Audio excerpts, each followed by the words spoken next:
Welcome everyone. My name's Hamish Harvey. Thank you very much for joining us. Today what we're going to do is we're going to have a presentation from Justin Diddams, who's one of the portfolio managers of the Ellerston JAADE fund. This is one of the newer funds that's highly appropriate for some of the clients of Stanford Brown, and we're quite keen that investors and potential investors hear from Justin himself so they learn a little bit more about the actual underlying investments and what they do, because it's not your traditional straight up Australian share portfolio, for example. So it is something which is a little bit unique, but I think it has a highly appropriate position for many people. So Justin, what we might do is hand over to you. If you can run us through a bit of an introduction about Ellerston, yourself, and as we've discussed, the fund and its underlying investments, maybe spend 25 to 30 minutes on that, if you don't mind, Justin, and then we'll hand over to questions. Just for everyone on the call, there is a little box down the bottom on the Zoom link, which is a chat box. So if you want to, you can click on chat and open that up and put your name or type a question in there as we go along, and we can ask those questions, and Dan Zan, who's moderating, will see those. And also if you have a question in question time that you want to ask, just put your name in the chat box and we'll call out to you, and then you can unmute yourself and come on and ask your question as well. So that should be the best way for orderly process. So Justin, how are you going? Yeah, good. Thanks, Hamish. Yeah, I'm well today for Monday, yeah, not too bad. Look, yeah, thanks for having us on board. And you know, I think we've been having some dialogue with you guys probably, I think, for the last sort of 6 months. So it's been, you know, good engagement and good to talk to your team. So thanks for having me on board today. So I thought I'd just start with a little bit of background on Ellerston and yeah, the fund, and kind of a bit of the genesis of where we decided to set the fund up and what part of the market we're in, and then a little bit about sort of, I guess, the criteria for investing, where we think we can add value, and a couple of, you know, talk about a couple of the assets in the portfolio and kind of the vision for where we're going. So Ellerston Capital as a house started as a family office 20 years ago, and today now has $4 billion under management. Has a couple of different strategies inside Ellerston. There's a long-only equity strategy. There's also a long-short strategy, and then there's a private investing strategy, which I work in, and we're about 10% of the fund here. So, you know, we've got to a reasonable size inside Ellerston, and the genesis for you know, investing in private assets was, you know, we used to see a lot of, I guess, you know, a lot of deals would come to us through our equity market and capital markets. And we used to do a lot of one-off deals, you know, 15 years ago. And then really about a decade ago, decided to put that into more of a formalized structure. And we started with a, you know, with a bear trust structure where investors could co-invest into private assets. And we had some, you know, early wins in Tamando and PC Tools, and some early technology. We're also in Seek and car sales very early. And then through that process, we've evolved the investing strategy and really brought more capability on board. I've been on board with Ellerston for 4 years. David Leslie, one of the partners, he's been with Ellerston for 15 years and really seen this sort of private investing strategy move through. So the Ellerston JAADE fund, maybe it's, Hamish, we could go to the team slide.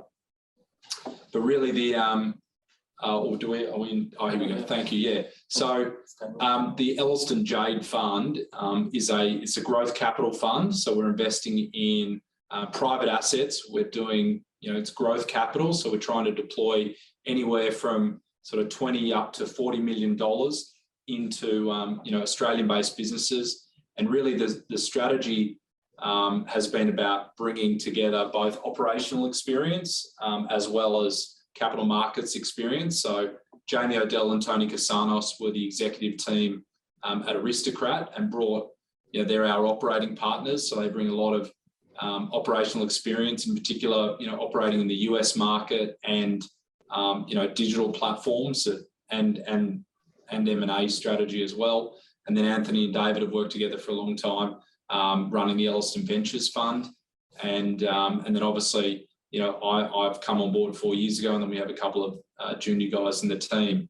And, you know, the background for sort of the JAADE fund, if you will, was, you know, when we were looking at the capability that we had internally and where we wanted to play in the market, we realised that there's a lot of Australian businesses early stage, they get money, seed and sort of Series A money from a lot of the venture funds, the likes of Square Peg and Airtree.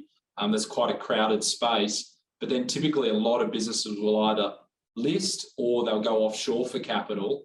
Now, some of these businesses, have listed too early before they really got to that kind of scale where a listing made sense, and or they've, as I said, they've gone offshore for capital and then pursued a different route. So we really felt like there was a gap in the market there to be able to write, meaningful size checks into, established technology businesses to really, give them that sort of, last sort of check of capital to really grow the business, to get it to a scale where either a listing or a trade sale made sense.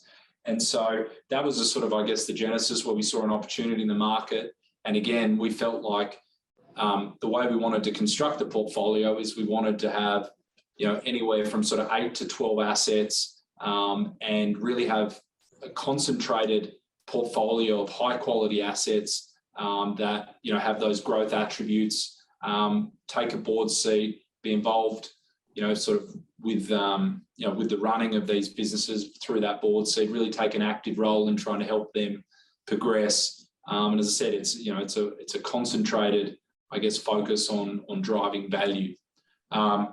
So, with that in mind, some of, I guess the investment criteria that we look at, I think there's a slide that might be useful, slide 9. So typically what we're looking for is companies with $10 million of revenue that have large addressable markets, have strong growth attributes, but also, one of the key things, I guess, is with this thesis is that we're not, we want there to be a level of sophistication in the company. Either it's, founders that have, that are experienced, whether it's demonstrating that you can grow the business profitably without having to burn lots of money, so that there might be sort of other, attributes there in behind that, but really we're looking for companies that give us the ability to kind of invest that growth capital and see them, progress. And then one of the things there, the last thing is exit. We always, given our capital markets experience and we're always thinking about ways to make sure that there's either an IPO or a clear trade sale, because, again, we don't want to be sort of stuck in some of these assets forever. A big part of what we're trying to do through the JAADE fund is, find these investments, grow them, and then recycle capital that way. And so, I think for us as the manager, what we're trying to do is find those companies where we can add some strategic value. So whether it's, through providing some of our advisors, whether it's using the existing portfolio of companies that we have, and using the data and understanding and pattern recognition that we have from them to apply that to the new companies or existing portfolio. So I think it's probably just touch on a couple of the portfolio companies on the right-hand side. So, the first portfolio company was Mabel. Mabel is a marketplace for NDIS recipients to be matched with carers. That business has around just shy of $200 million of turnover that goes through the platform on an annualized basis. And, the NDIS market, is a very large market. It's, I think, over $10 billion worth of addressable market in that NDIS space. And, Mabel's a business that's growing sort of around 100% year on year at the moment. Next asset in the portfolio, actually, and it might be easy to sort of run through. Maybe if we go to slide 15, give you sort of an idea of the size of some of these companies, just as we sort of touch on them at a very high level. So yeah, Mabel, it's almost the biggest, but it was our first asset in the portfolio. CAMS is the next one. It's a risk and compliance software business. Runs a dashboard business, sells into mostly local governments, transport authorities, corporates that are really looking for a way to manage their risk. It's growing, sort of 30-40%. It's profitable and a really attractive space around that risk and compliance. SiteMinders, the next biggest asset in the portfolio.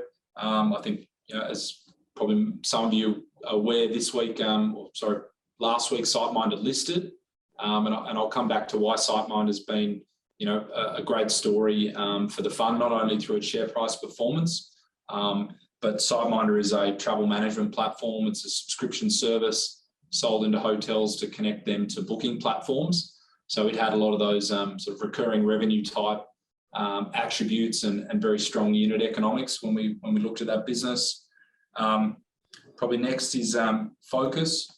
Focus is a business analytics tool that connects into ERP systems, so large accounting systems, and provides dashboards for anybody from the sales department to the finance department to understand and track their expenses, operating KPIs, sales performance, and it's very well established in the sort of retail manufacturing space. It's got clients in the US, UK, and Australia. Again, subscription revenues, strong unit economics, and really scaling into that US market.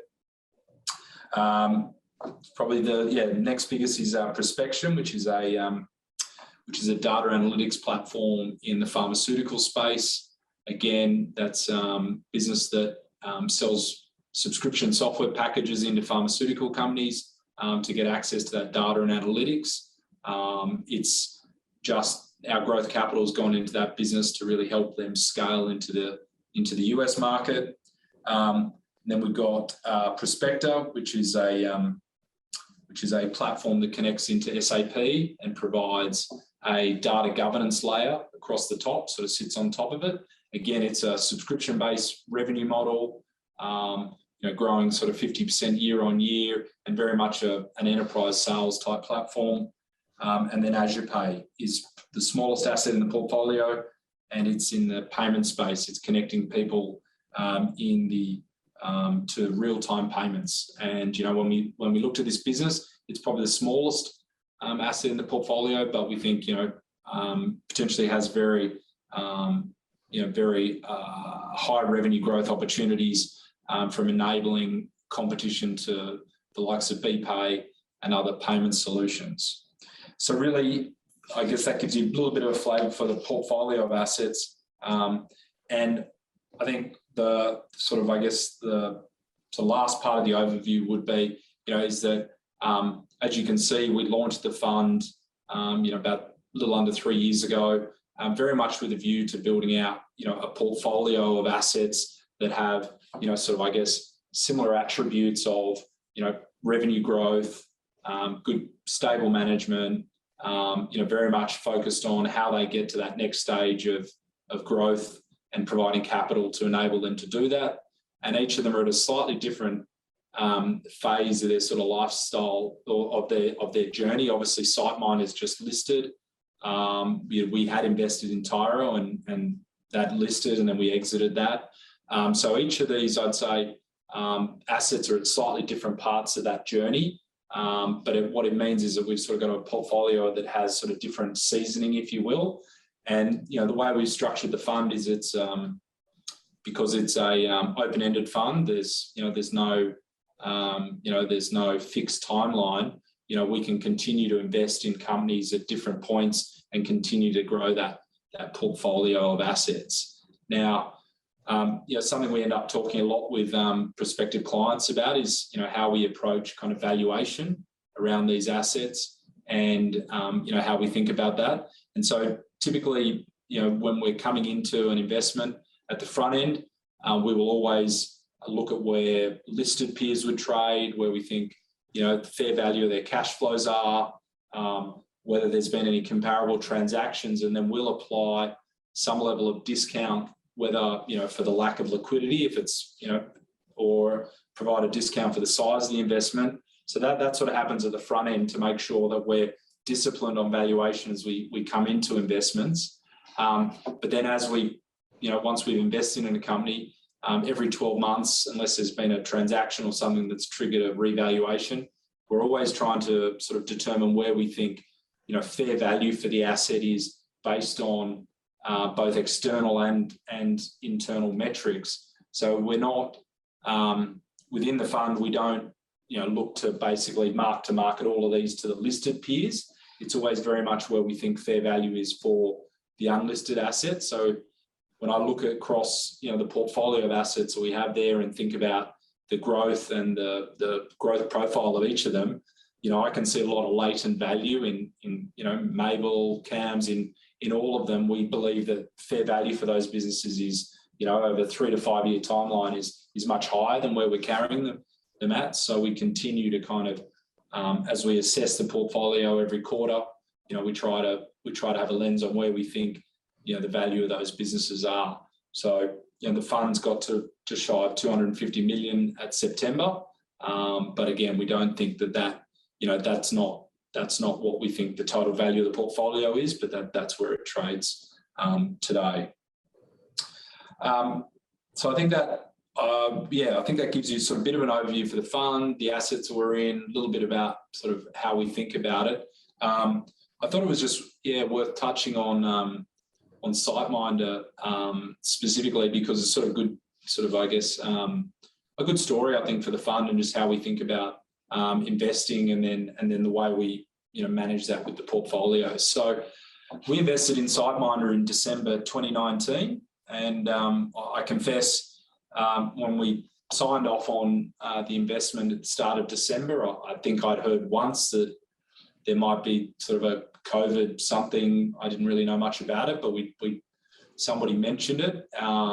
Anyway, 3 months later, it's announced as a pandemic, and being in the travel space, we were immediately sort of a little bit concerned about the outlook for SiteMinder. However, when we'd done our due diligence on the investment, we realised that SiteMinder was connecting hotels with booking engines, and whether the hotels were at 100% occupancy or 10%, they still needed to be connected to this technology. It really drove the way hotels interacted with the outside world. And interestingly, through COVID and the global pandemic, I think at the worst, their revenues were down 7% year on year. And it really highlighted the fact that if, the companies that have these tremendous sort of, I guess, market positions like SiteMinder, even through a fairly turbulent time in the travel industry, they were able to, because of their market position, and I guess we were quite pleased that, one of our key investment thesis was sort of played out in real life. I confess I'd much rather that hadn't played out that way, but nevertheless, it gave us confidence that, when you find these quality businesses that, SiteMinder traded very, very well through that process.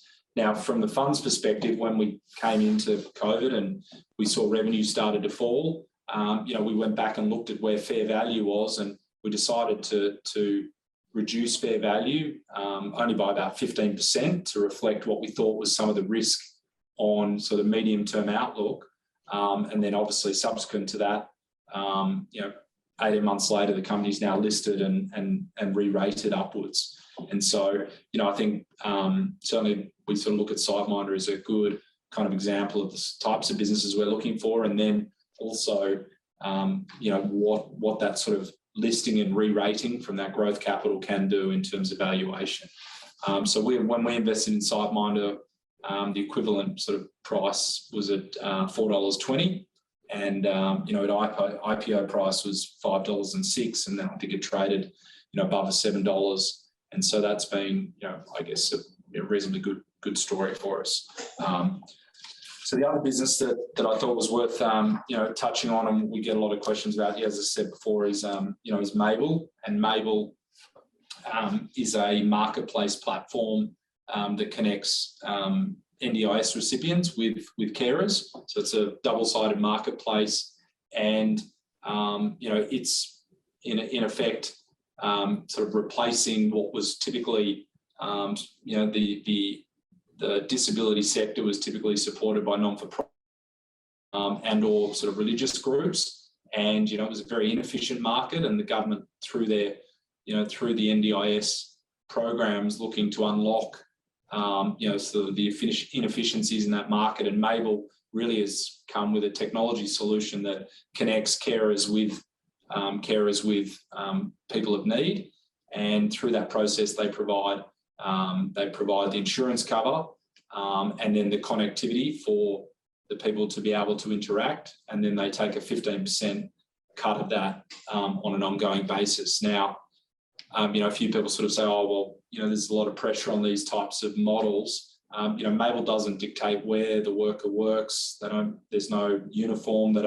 These are all sole traders and or, people that, trained in the industry, and Mabel merely provides that sort of connectivity. So when we look at Mabel right now, we think, for them, getting to $1 billion worth of turnover, of headline value in a marketplace this large, we think is very achievable, and they're doing about 200 mil right now.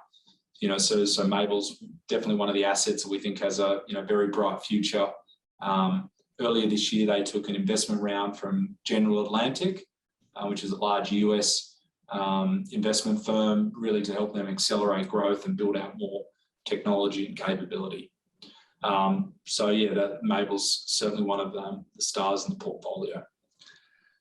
Look, so I think that's a bit of an overview and gives you an idea of what we're doing. I'm happy to sort of throw open to some questions, and I'll leave it up to you to sort of moderate, Hamish, if that's okay. Yeah, no problem. Thanks, Justin. I'll just see if there are any questions that have come up, but just as we were going through that, can you just sort of talk us through the deals that you reject? Like how many deals are you and your team continuously assessing, and how many of those do you think you reject, or how many get through? Yeah, so last year was a little bit odd with COVID, but on a normal year we would get sent probably 300 pitch decks. Now, not all of those screen to get through, but yeah, we'd see 300 of those come through the door. We would definitely take meetings with at least 100 of those companies. I think last year we ended up doing due diligence on about 30 of those companies, and we invested in 2. So, the funnel gets whittled down pretty quickly. Some companies get rejected on the basis of, the model might be too transactional, or the addressable markets, might not be large enough, or, we don't sort of, believe that they've got a sustainable advantage in the market. But yeah, so we take, the goal of the fund is to be doing, 1 to 2 transactions a year. And obviously we're sort of almost 3 years into the journey. I think once we start getting, we've just listed SiteMinder. So the goal would be to be having 1 or 2 realizations per year, and then 1 or 2 investments per year to continue to build that fund, and again rotate that capital and then looking for new investments. Yeah. Do you want to comment on how you rotate that capital? So what happens with us, the investor, getting distributions versus you reinvesting it, and also concurrently, how big can the fund get? Yeah, so the intention would be that when we have a realisation, that we return the excess proceeds. So we would retain the original capital, but return money to effect, cover the profits, and we also have the ability, and it's sort of set up there for investors to reinvest in the fund and buy additional units, so you can recycle if you have a longer term view and you're more interested in capital accumulation. Then instead of getting cash distributions, you can reinvest in units in the fund to continue to invest. I think last on the Tyro distribution, we had around 50% of the fund reinvested in units, and so that's the intention then to over time recycle that capital back in, and continue to grow the fund. So at the moment we're at 250 mil. I think, with some continued fundraising and some mark to markets, I think the fund will be pushing, the goal would be to get it towards 500 over the next 3 or 4 years with both, I think with the mark to markets and fundraising, and then have, as I said, that sort of somewhere between 8 to 12 assets rotating through the fund. Yeah, so at scale, there can be a combination of capital growth as well as, distributions. I mean, they're all on capital account because we intend to hold these assets for longer than 12 months. But that's sort of how we're positioning it. Yep. So I know one of my clients was asking me last week, who's online, was saying, well, does that mean that the vintage, or rather the size of the deals, are going to get larger and larger? Because if you've got 500 million with 10 deals, 10 to 12 portfolio deals in your portfolio, they're going to get to sort of $40 to $50 million each in size, or just have to get bigger? Yeah, so I think the way some of those companies now, so SiteMinder now is sort of $60 million in the fund. So I think there's going to be a mix between wanting to write sort of, 20, 30, $40 million checks in that range. And then by the time you're exiting there, 60, 70, $80 million. So I think there'll be a mix of sort of smaller, in brackets, kind of the smaller investments that you've just made to where they are in that journey. So I think there'll be a bit of a mix. To answer your question slightly differently, I don't see us wanting to push up and be writing $100 million checks. But yeah, trying to write, I think 20, 30, $40 million, that's the right level. Yep. Yep, gotcha. There. I've got a question here from Tom. Could you talk a bit more about your exit strategy, and is it tailored to each investment, or is it done on percentage growth? Yeah, so look, I think exit strategy is what's best for the company, really. So, again, SiteMinder, to use them as an example, they decided they wanted to IPO, and we were very much, consulted in that process, and really, worked with Sankar around the best way to potentially structure the book and how to deal with, some of the bankers involved. We weren't by any means, leading this, but certainly had some dialogue. But take a business like, say, CAMS in the risk compliance space. There'd be half a dozen, global players that sort of operate in that GRC sort of risk space that potentially could be a trade sale, acquirer of that asset. So I think, we don't really, we wouldn't push a company into an IPO if we thought there was a logical trade buyer there that, I think it would be, it's depending on what's right for the company. Again, IPOs can be expensive, timely processes, but they also, serve a purpose for some businesses. It makes sense to have that sort of public awareness of the company and, to have that script there to be able to issue stock, particularly if you see some acquisitions, it might make sense to scale up the business once it gets to a certain size, and the listing, is a great way to do that. So I think, I wouldn't say we have a preference, but we do what's best for the company. So, okay, so it sounds heavily tailored by each investment. Another client of ours, John's asked, are you actively involved at board level in each of the companies that you invest in? And are they all owner founder led?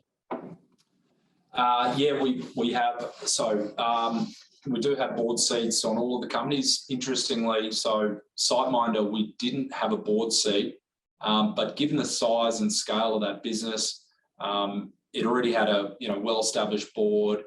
It had very good corporate governance. It was already a very large company, and so we didn't. And the size of the check that we wrote into that, didn't afford us a board seat, but we felt like we had enough, what I would say, sort of risk mitigation around that sort of governance space that it wasn't warranted on that. But on all of the other portfolio companies, we have one or two board seats, and we do get very involved. I'm on the board of Prospector, and I've been doing sales workshops with not running them, but being involved with their sales strategy and really working with them around how they can adjust the go-to-market. So we brought in a consultant to sort of help them with that as well. So we take that quite seriously, and that's and there was another question there which was about the founders.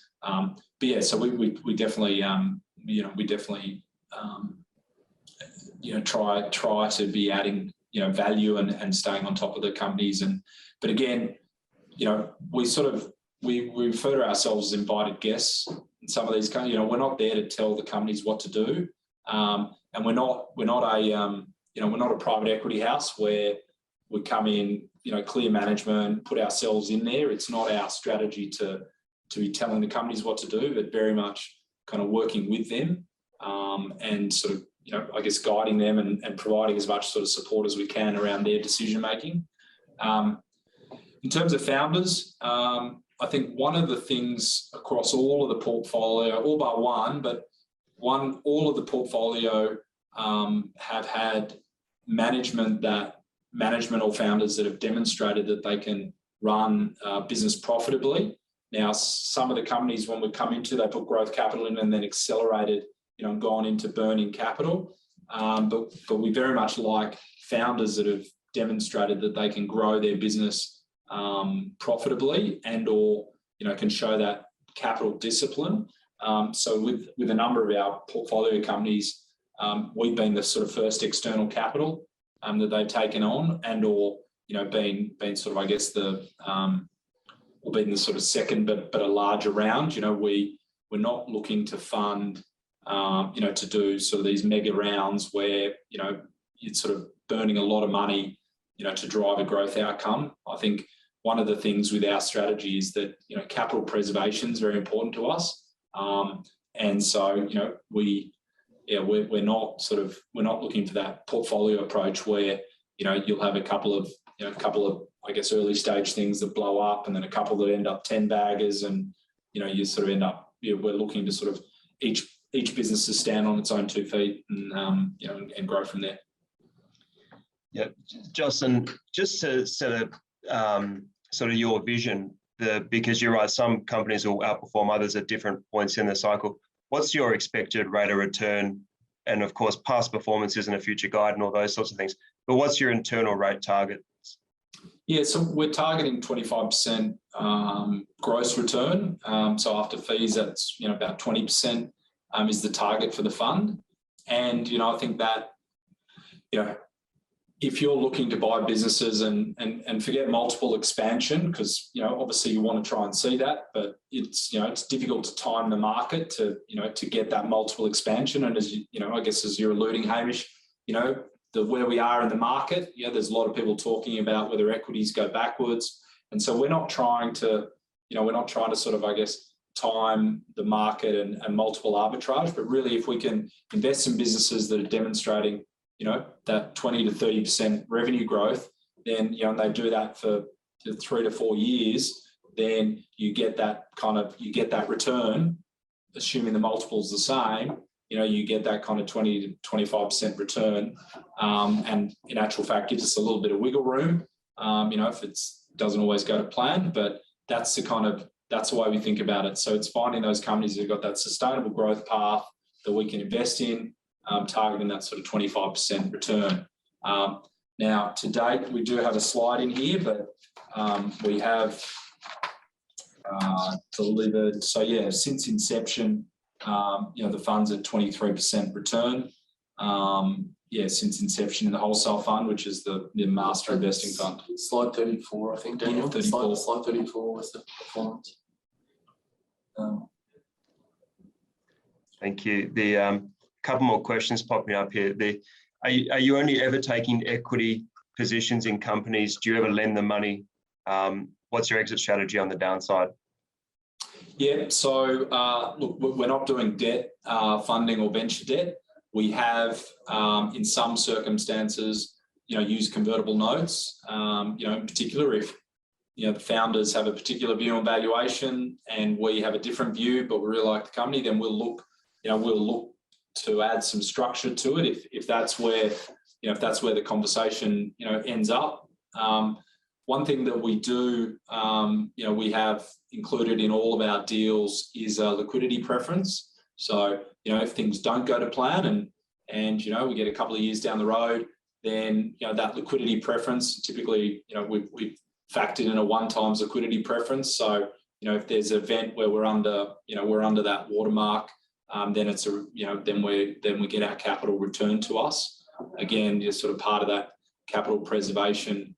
We always put that mechanism in there, and then I think typically, on all of our deals too, we've written language into the shareholders agreement that at a point in time we can either drag or, well, certainly at a point in time we can use best endeavours to move towards an exit event or an IPO or a trade sale, and then a year or two later, then we can drag management to a transaction. In the event that it's because again we don't want to sort of get trapped in these assets. We needs to be a mechanism there. Justin, perhaps you might give us a quick example of that liquidity mechanism, just a worked example, just with round numbers, 10 million or something. Yeah, sure. So one of our, if we invested $20 million into a company at $100 million, post, I've made the maths simple, why don't we make it $20 million at an 80 mil valuation? So post valuation's 100, so we own 20% of the company. From an equity standpoint, say 3 years down the track, strategy doesn't go to plan, and we decide that we're going to trade sale the company for $50 million to their nearest competitor, and we didn't go to plan. In a trade sale scenario at $50 million, we get our $20 million back first before there's any equity distributed to the existing shareholders. So that liquidity mechanism really only works in a downside scenario where the decision's made to either trade sale. I mean, you could potentially be IPOing, but if things haven't gone to plan, I doubt you get an IPO away. So it's really if that you decide that best course of action is everybody wants to agree to disagree and sell the business, that in that situation, if we own 20% of the company, we'd be getting a check back for $10 million if we just had a straight ordinary equity position. But having that preferred equity just protects our capital on the downside. Does that kind of answer that one? Yeah, that's good. Yep, that's perfect. That's exactly what we wanted. Why don't we talk for everyone about the structure? So the quarterly windows, the redemption mechanism, when you can redeem, how much can be redeemed. Give us an oversight there, please. Yeah, so as at 30 December this year, we're through the lockup period. So every quarter there will be applications and redemptions. And what I guess for the JAADE fund, it is a private equity strategy. So we are aiming to provide, we want to provide 5% liquidity every quarter. That's the target. So the way we enact that mechanism is that we're intending to hang on to anywhere from 5 to 20% cash to make sure that we have the ability to sort of fund redemptions through the fund. And so the mechanism would be that 20 days out from quarter end, you can apply for redemption, and then as the unit price gets struck, at the end of the quarter, and then redemptions get paid thereafter. And similarly with applications, we accept applications up to sort of 5 days out from quarter end, and then you get issued the units at the unit price. So we acknowledge that there's not it's not a liquid strategy. We're not invested in traditional equities where you can buy and sell very quickly, but the intention is to have enough cash there available to be able to provide redemptions for those that want it. Similarly, obviously, again, very topical, not to harp on, but SiteMind is just listed. We're sitting on a listed position, so that in effect is relatively liquid. So we, again, if we're on that rotation cycle, we feel like there will be the ability, to be able to provide redemptions there for those that want them. So that's the intention. Okay. That's Good. Okay, I've got a question here from Andrew, which is, can we dig a little bit deeper into the DD process, so the due diligence process, and some of the key factors you look out for? And I think one of the skill sets that we look at from you to bring to the party is how much you can go into getting diligence on these companies, how deep you can go signing non-disclosure agreements and getting all this information and learning more about it. So can you give us an example perhaps of something that has almost worked but you pulled out at the last minute? Yeah, so look, I think there's a process we're involved in right now, a very live process. And interestingly, so we asked for all of their sales and marketing data. So yeah, we signed an NDA, went through all the sales and marketing data, but also all their headcount. And then we took all their customer data as well, and we reverse engineered what we thought their lifetime value of every customer was, and then what it was costing them to acquire those customers. And in actual fact, it worked out that it was basically 20 times covered. So the lifetime value was 20 times more than they were spending to acquire that customer. And we said to them in the meeting, actually, funnily enough, we said, why aren't you guys going faster? Why aren't you spending more? And there was sort of a puzzled look from the CEO.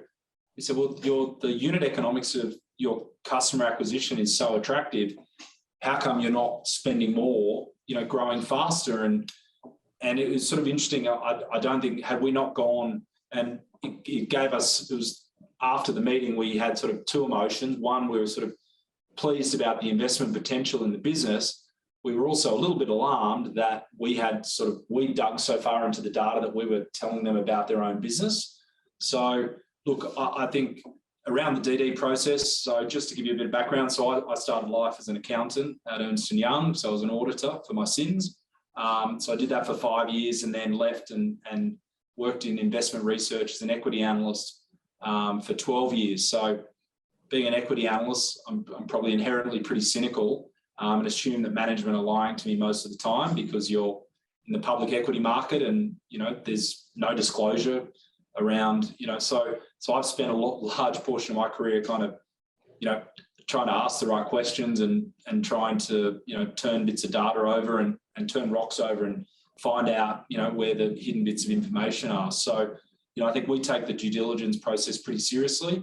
We'll go through all the financials. I've done through bank statements, but really, the key is actually to find out what is actually going on in the underlying business and whether it's growing because they're delivering better value to their customers, or whether they're, leveraging an existing sales channel, or whether they even understand. We've had one of a company we looked at. We actually worked out that their partnership channel, they were selling through a partner and they were taking a 50% clip. But then we realized when you added all the support costs and all the account management costs, they're actually losing money through that channel. And it was generating around $20 million of revenue for them.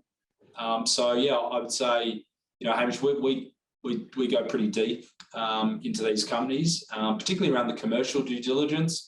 And then we use some external. We've got a former CTO of a large telco.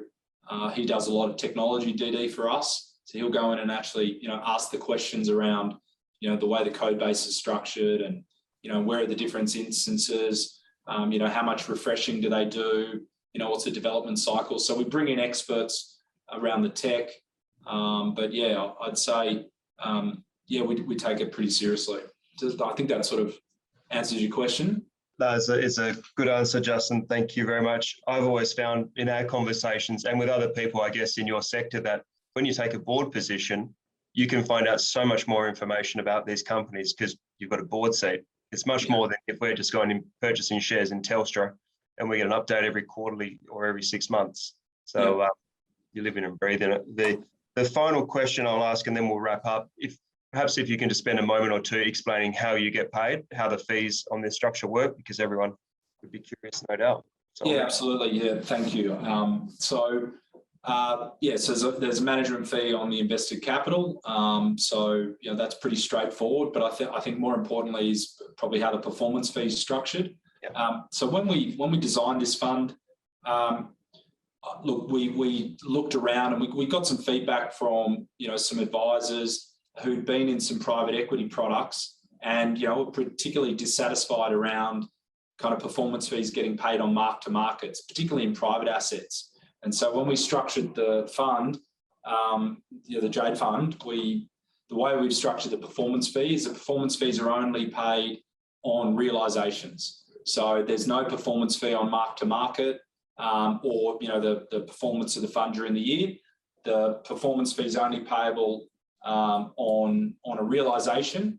Now, when we realise an asset, that's actually selling it, so not just listing it. So again, with SiteMinder, listed last week, there's no realisation event until we've sold the underlying shares, and then within that mechanism, once we've realised that asset, the performance of that investment needs to be above the 8% hurdle, but at the same time, the fund as a whole needs to be above the 8% hurdle as well. So we can't just sort of have one hero investment that goes really well and pay ourselves, and then everything else is kind of not performing. So the fund needs to be ahead and the asset. And then the last thing we sort of added to that too was we only 50% of the performance fee gets paid on the realisation, and the other 50% gets held back 12 months. And the fund needs to be above the 8% hurdle 12 months later to get the other 50% paid out. Because again, we didn't want to be in a situation where we mark a whole bunch of assets up, the fund's above the watermark, and then then we have a realisation, and then then we're marking things down because it just again, that would leave it just a sour taste in people's mouth anyway. So that's not the right way to run a fund. But we wanted to add those layers of, I guess, sort of protection there around that performance fee, because I think we wanted it to be based on the performance of the assets in the fund. So we've sort of structured that so it's pretty. I think it's pretty well. It's friendly to us too, because if we perform, and I think it's quite friendly to investors too. I think it provides. Yep. So you've got your ongoing management fee, and then you've got your performance fee, which if you outperform 8% internal rate of return plus the fee, which is your normal annual fee, then your performance hurdle kicks in. That's right. Yep. Yeah. Fantastic. All right. Well, I think that's a very quick 45-minute introduction for all of us. I don't think there's any other questions there, so I'll try and keep it all to time. But Justin, thanks very much. Nathan, thanks very much for joining us, and everyone here. So I think this is a highly suitable investment for some of the portfolios that have size, scale, good cash flow, and we have an appetite where we can park some capital for the longer term investments that won't generate us income, but really should, as you can just see through the discussions we've had with Justin, should give us pretty comprehensive returns over a longer term period of time. So thanks very much for joining us all. Thank you, Justin, and have a good day. Thanks, guys. Pleasure. Cheers, guys. Cheers.